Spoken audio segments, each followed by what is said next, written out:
Hai, Assalamualaikum. Apa khabar? Selamat kembali ke channel Zulaika Roslan. Saya Zulaika dan sekarang masa untuk kita santai bersama secawan kopi sambil mendengar cerita 2 Mac 2023. Sekejap je kita dah masuk bulan ketiga di tahun 2023.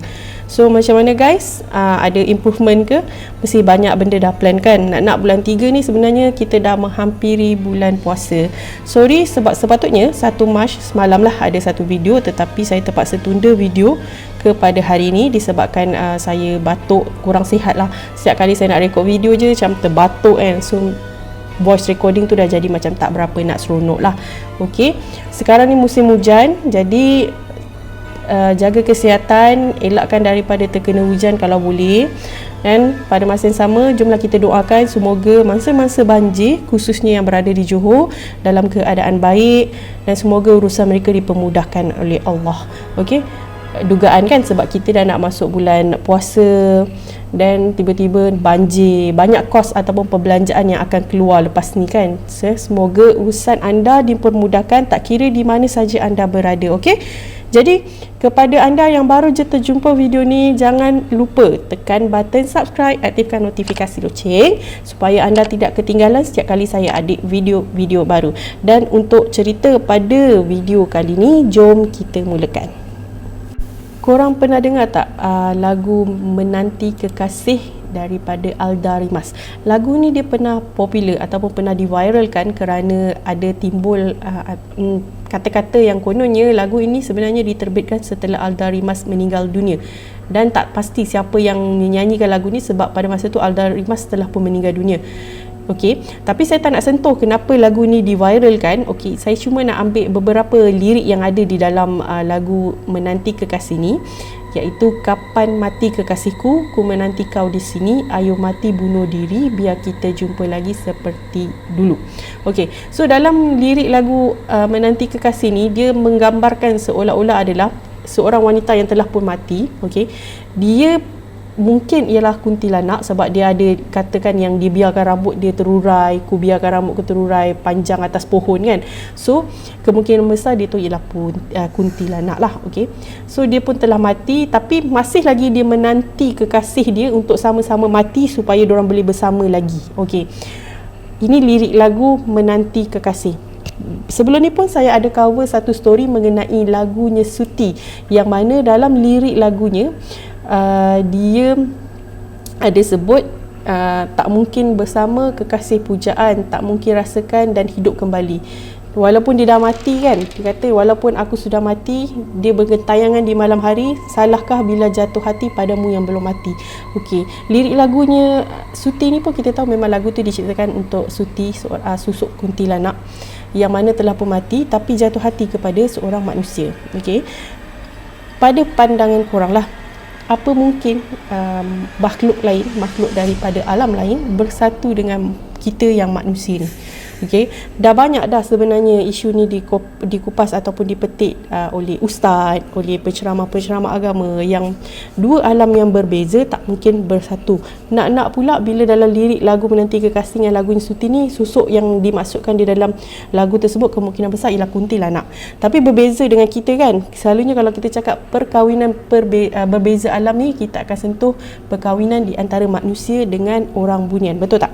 Okey, kenapa saya sentuh pasal cerita ni, pasal lagu ni, pasal perkahwinan dengan orang bunian? Sebab tajuk cerita kita pada hari ini adalah berkahwin dengan orang bunian. Okey, so cerita ni sebenarnya diceritakan oleh Farid, berlaku agak lama. Pada masa tu Farid baru berusia 11 tahun dan ianya ataupun cerita ni sebenarnya berlaku kepada Pak Long Farid yang pada masa tu berusia 45 tahun macam itulah dia kata. Okey, Pak Long ni Pak Long paling sulung, abang kepada ibu dia, abang kepada ibu dia. Ibu dia ni anak nombor 7 macam tu. So Pak Long dia memang around 45 tahun macam itulah dia kata. Okey, so Pak Long dia ni belum berkahwin. Okey, Pak Long dia tinggal bersama arwah nenek dengan atuk dia, tinggal bersama mak dengan ayah dia lah. Pak Long dia bekerja sebagai security. Pak Long dia ni dia gambarkan adalah seorang yang bukan seorang yang macam terlampau taat kepada ajaran agama ke apa. Mungkin disebabkan menurut cerita daripada mak dia, daripada pakcik-makcik dia, Pak Long ni macam ada sedikit masalah gangguan mental. Okey, bukan nak cakap dia gila sampai kena jalan, dia jumpa orang kat tepi jalan gelak macam tu, no, bukan. Pak Long ni macam ada masalah gangguan mental sehingga kan dia macam tak boleh fikir dengan rasional mana satu yang patut dia buat, mana satu yang tak patut dia buat. Okey, so kenapa dia cakap macam tu? Sebab Pak Long ni selalu boleh dikatakan kerap jugalah cakap yang dia sebenarnya menyukai ataupun mencintai orang Bunian. Okey. Tapi disebabkan memang atuk dengan nenek dia sedia maklum mengenai keadaan Pak Long ni. Jadi nenek dengan atuk dia macam tak ambil pusing sangat lah mengenai apa yang Pak Long dia cakap. Oh, aku bercinta dengan orang Bunian, aku berkawan dengan orang tu, aku berkawan dengan orang Bunian ni, disebut macam tu kan. So atuk dengan nenek dia pada masa tu tak ambil pusing sebab tahu keadaan kondisi mental pakcik dia pada masa tu. Walaupun pakcik dia berkeadaan macam tu, okey, tapi pakcik dia ni seorang yang sangat rajin bekerja. Kalau dia bekerja, dia kan security guard kan, dia bekerja yang memang kebanyakan masa dia akan ambil shift malam. Okey, gaji dia memang akan bagi kepada atuk dengan nenek dia sepenuhnya dan cuma ambil sedikit bahagian untuk dia beli rokok. Biasalah, okey. So, Farid ni pula dia tinggal bersama dengan keluarga dia, ada mak, ayah dengan adik perempuan dia, berdekatan dengan rumah nenek dengan atuk dia lah. Sebab mak dia satu-satunya anak perempuan, jadi mak dia macam ada kelebihan lah, dia dapat sebuah rumah di atas tanah lot milik nenek dia dan jadi diorang sekeluarga tinggal dekat situ lah. Okay. So Farid ni boleh dikatakan cucu kesayangan. Dia memang selalu main dekat rumah atuk dengan nenek dia. Jadi dia memang sangat tahu apa yang berlaku pada masa tu. Walaupun baru berusia 11 tahun, bagi pendapat orang, kau belum cukup tahu, kau belum ada cukup ilmu lagi berkenaan dengan benda-benda misteri ataupun gaib ni. Tapi sebenarnya, okay, kata Farid, sebenarnya aku ni macam lebih daripada tahu berkenaan dengan benda-benda macam ni, dan aku ingat apa benda yang berlaku.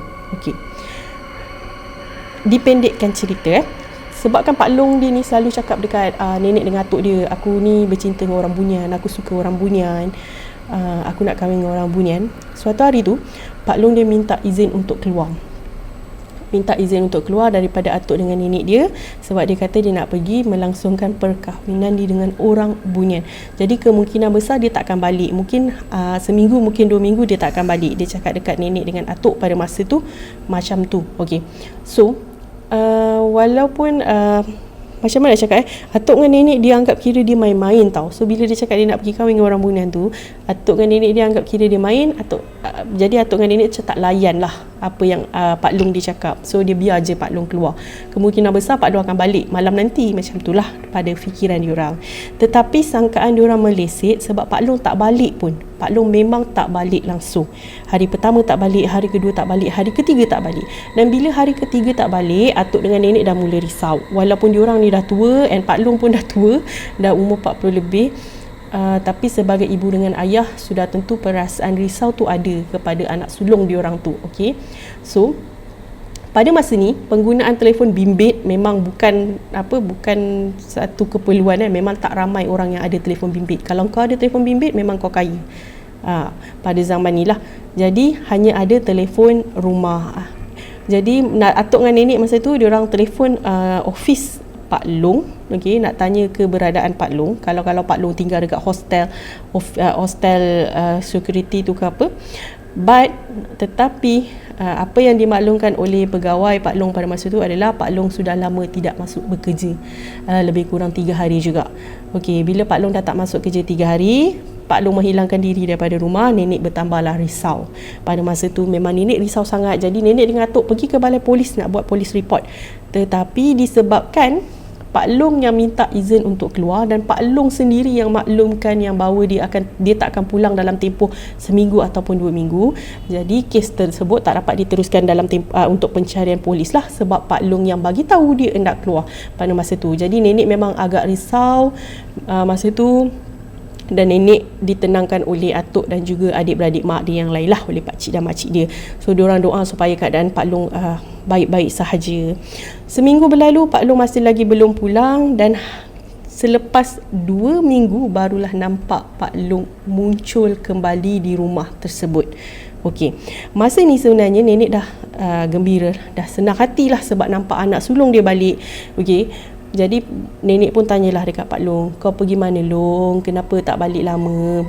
Pak Long hanya jawab dekat nenek, kan Along dah bagi tahu mak, Along pergi kahwin dengan orang Bunian. Along dah bagi tahu mak, Along memang balik, Along akan balik lambat kan, Along tak akan balik seminggu 2 minggu kan. Pak Long dia cakap dekat nenek dia macam tu lah. Dan nenek dia macam biasa, nenek dia anggap kira apa yang Pak Long dia cakap tu cuma disebabkan masalah mental ataupun gangguan mental yang berlaku kepada Pak Long dia. Jadi diorang tak ambil pusing mengenai perkataan berkahwin dengan orang Bunian pada masa tu. Okey. Jadi dipendekkan cerita, pada suatu hari semenjak Pak Long dia ni balik, sebenarnya Pak Long dia memang tak masuk kerja langsung, dah 2 minggu dia tak masuk, walaupun office telefon tanya bila dia boleh masuk kerja, dia langsung tak nak masuk kerja. Dan masa ni perangai Pak Long memang berubah lah, dia memang tak nak masuk kerja langsung, dan dia kebanyakan masanya dia akan tidur di siang hari dan berjaga di malam hari. Suatu hari, ayah dengan mak Cik Farid ni, diorang pulang ke kampung ayah nak bermalam di sana, disebabkan Cik Farid ni dia ada exam keesokan harinya. Dia kata jadi dia tak follow family dia untuk pulang ke kampung ayah. Sebenarnya diorang balik ke kampung ayah sebabkan ada kecemasan lah. Okey, jadi Farid tinggallah di rumah nenek. Sebenarnya Farid dah biasa tinggal rumah nenek, jadi memang kalau let's say dia tak nak ikut mak dengan ayah dia pulang ke kampung ayah, dia akan tinggal lah dekat rumah nenek dia pada masa tu. Jadi malam tu si Farid ni dia nak pergi dapur, nak ambil air, nak minum. Dia kata dia akan melalui bilik Pak Long sebab dia nak ke dapur untuk ambil air, memang akan lalu bilik Pak Long lah. Pada masa ni atuk dengan nenek dia dah tidur. Cik Farid ni dia tersedar dalam pukul 11 lebih. Dia kata dia dah tidur jugalah, dia tersedar dalam pukul 11 lebih, dia dah haga, so dia nak pergi dapur minum air lah. So masa dia jalan melintasi bilik Pak Long dia ni, dia boleh dengar yang Pak Long dia tengah berbual di dalam bilik.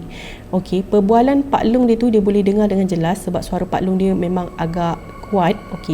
Pada asalnya Cik Farid ni rasa macam, Pak Long aku ni cakap sorang-sorang lagi, dia cakap macam tu lah.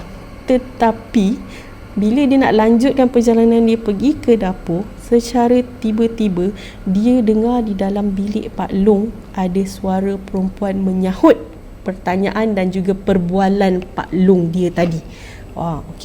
Dia dengar ada perempuan sahut apa yang Pak Long dia cakap dan berbual kembali dengan Pak Long dia. Masa ni sebenarnya dia dah rasa macam, Pak Long bawa balik perempuan ke? Dia cakap macam tu lah dalam hati dia. Tak mungkin, mana boleh bawa balik perempuan, haram, dia kata macam tu lah. So dia pun pergi jalan ke bilik nenek dia, dia patah balik, dia pergi bilik nenek dia, dia ketuk pintu, dia tolak je pintu bilik nenek dia, biasalah budak-budak kan. Lepas tu dia cakap kat nenek dia dengar ada suara perempuan dalam bilik Pak Long. Dia cakap kat nenek dia macam tu.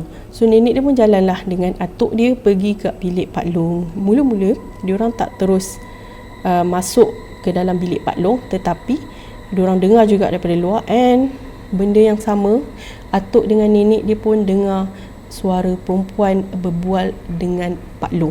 Masa ni sebenarnya atuk dengan nenek dah marah sebab diorang tahu Pak Long ni belum kahwin, jadi mana boleh bawa balik perempuan. Jadi atuk dengan nenek dah marah, dia terus tolak pintu Pak Long and marah Pak Long. Tetapi dalam bilik Pak Long hanya ada Pak Long seorang sahaja, tak ada perempuan ataupun susuk tubuh wanita yang berada di dalam bilik Pak Long pada masa tu.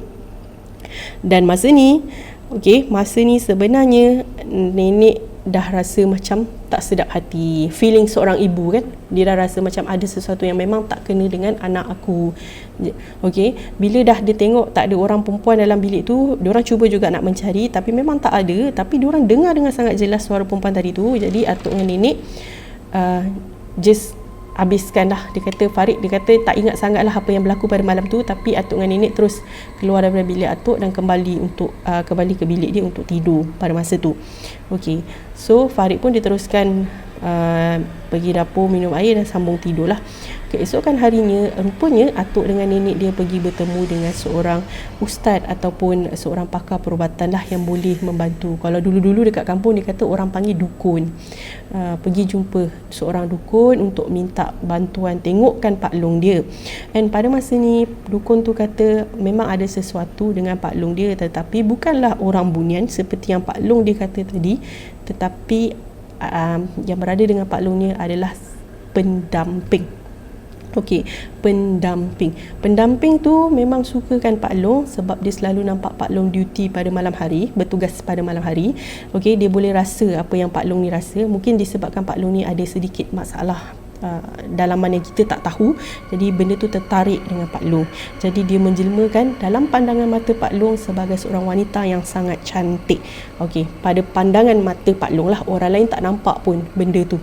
Okey, jadi pakar perubatan tu dia ustaz ataupun dukun tu dia bantu untuk menghalau benda tu pergi, tetapi memang agak sukar sebab Pak Long sendiri yang suka dengan benda tu. Jadi Pak Long sendiri yang sebenarnya yang menyimpan benda tu kan. Jadi memang susah lah kita nak halau benda tu bila kita sebagai tuan sendiri yang memang nak benda tu dengan kita. Okey, nenek dengan datuk dia cuba untuk yakinkan Pak Long apa yang Pak Long tengok tu semua tak betul. Cubalah nak memberi keyakinan kepada Pak Long, tetapi Pak Long masih lagi dengan pandangan dia yang benda tu adalah orang bunian dan benda tu adalah wife dia, isteri dia. Okey, sesi perubatan untuk membantu Pak Long pulih sebenarnya gagal setelah Pak Long betul-betul jatuh sakit dan meninggal dunia tak lama selepas itulah sebenarnya. Okey, dia kata memang bukan nak cakap gagal lah, mungkin tak ada rezeki untuk Pak Long dia pulih sebab Pak Long dia betul-betul jatuh sakit dan akhirnya meninggal dunia. Okey, masa Pak Long dia meninggal memang mak dengan ayah dia ataupun atuk dengan nenek dia memang sedih sangat-sangat, tapi kita tak boleh melawan takdir Allah. Okey, itu sahaja perkongsian daripada Farid. Apa saja perkongsian yang Farid ni ceritakan kepada kita, jangan terlampau taksub, ambil sebagai pengajaran ataupun apa-apa inti yang boleh diambil di dalam story Farid tadi tu. Okey, jangan terlampau taksub. Kebenaran segala cerita yang diceritakan oleh Farid ni masih lagi milik Yang Maha Esa. Apa saja yang berlaku kepada Pak Long dia, nenek dia, atuk dia, kebenaran dia hanya milik Yang Maha Esa. Okay, so kita masih lagi road to 900 subscriber, lagi sikit je. Tolong bantu saya untuk capai 900 subscriber minggu ni. Jangan lupa like, share and comment. Saya suka anda komen sebab saya suka balas komen anda. Okay, sampai kita jumpa on next video. InsyaAllah esok kita akan terbitkan satu lagi video. Saya nak cover story 3 kisah seram penghantar makanan. Okay, kalau tak ada apa-apa halangan, insyaAllah esok akan ada satu lagi video lah. Semoga kita jumpa on the next video. Terima kasih banyak-banyak guys sebab anda support saya. Bye.